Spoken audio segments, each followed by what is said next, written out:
Merhabalar, ben Paralel Gavusal üyesi. Hemen konumuza geçeceğim ama öncesinde küçük bir ricam var. Eğer anlattıklarım sizin için faydalı olursa videoyu beğenmeyi, yorum yazmayı, kanala abone olmayı lütfen unutmayınız. Dilerseniz teşekkürler kısmından da destek olabilirsiniz.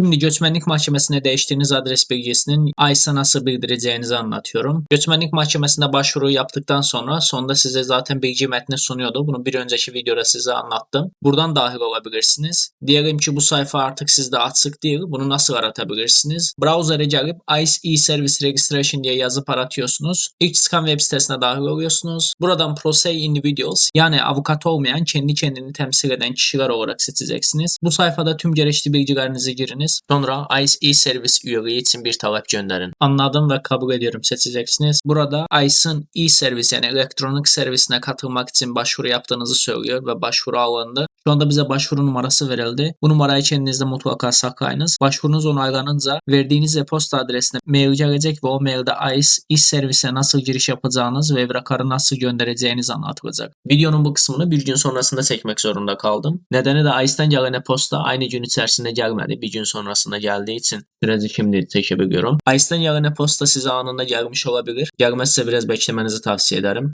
Şimdi bana gelen e-posta şu şekilde. Örnek olsun diye sizinle paylaşıyorum. Şimdi username'iniz yani kullanıcı isminiz, sizin A numaranız, 9 haneli A numaranız ve e-service'in domaini yani @eservice.ice.gov olarak geçecek. ICE'dan e-posta aldıktan sonra tekrar ICE e-service login diye aratıyoruz. ICE e-service sitesine gidiyoruz. E-postada size verilmiş olan username'i kullanarak giriş yapacaksınız. Next diyeceğiz. E-postada size verilmiş pasaport var. Onu kullanacaksınız. Giriş yaptıktan sonra e-postada da belirtildiği üzere pasaport oluşturacaksınız. Account'unuzu koruma altına alalım diyor. Next diyelim. Şimdi burada kimlik doğrulama uygulaması eklememizi istiyor. Ben kullandığım doğrulama uygulamasını ekledim. İsterseniz burada tavsiye edilen Microsoft'un doğrulama uygulamasını da ekleyebilirsiniz. Tamamladı diyeceğiz. Numaranızı eklemenizi isteyecek. Numaramı ekledim. Bana mesaj at diyorum. Kodu dahil ettikten sonra devam et. Tamam. Telefon numarası eklendi söylüyor. Tamamla diyeceğiz. Done diyeceğiz.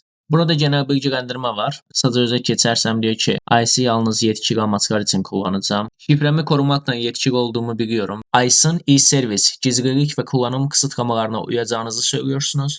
Tabi herhangi bir bilgi güvenliği ihlalini görürsem bunu ICE'a e-posta üzerinden bildireceğinizi söylüyorsunuz. ICE e-servise erişirken veya kullanırken yaptığım işlemlerden sorumlu tutulacağımı anlıyorum deyip devam edeceksiniz.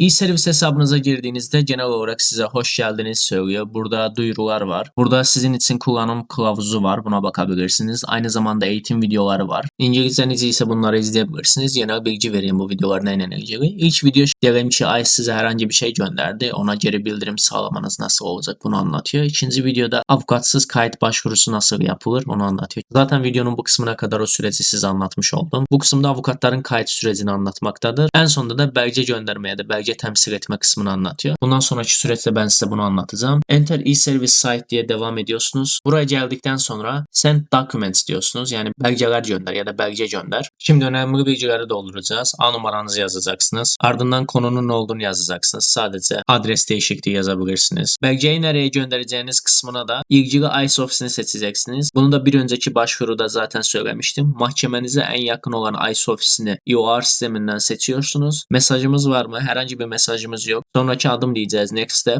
Ardından burada ilgili belgeyi yükleyeceksiniz. İlgili belge hangisi? Hatırlarsanız bir önceki videoda bizim elimizde bir PDF vardı. Bu 2 sayfalık bir PDF. Bunu olduğu gibi o sisteme yükleyeceksiniz. Şimdi belgeyi buradan upload diyerek ilgili dosyaya gidip oradan seçebilirsiniz. Ya da belgeyi ekrana sürükleyebilirsiniz. Aynı bu şekilde. Ve ardından yüklenecek. Send the documents diyeceğiz. Onayla diyoruz. Belge gönderilmiş oldu. Belgenizi gönderdikten sonra otomatik olarak ana sayfaya geri geleceksiniz. Burada belgenizi gönderdiğinize dair olan bilgi var. Ne zaman gönderdiğiniz ve şu anki durumu hakkında. Aynı zamanda bununla ilgili e-posta almış olacaksınız ki başvurunuz gönderilmiş oldu. Unutmayınız ki bu sadece başvurunuzu gönderdiğinize dair olan bir bilgi e-postası ya da bilgi metni şurada karşınıza çıkan. Şimdi belgeniz onaylandığında birçok durumda ya size e-posta gelmiş oluyor bununla ilgili. Aynı zamanda buradaki işaret değişmiş oluyor. Bu daha yeşile dönmüş oluyor. Bugünkü videomuzun da sonuna geldik. Umarım sizin için faydalı olmuştur. Videoyu beğenmeyi, yorumlarda fikirlerinizi paylaşmayı, kanala abone olmayı lütfen unutmayınız. Bir sonraki videoda görüşmek üzere. Hoşça kalın.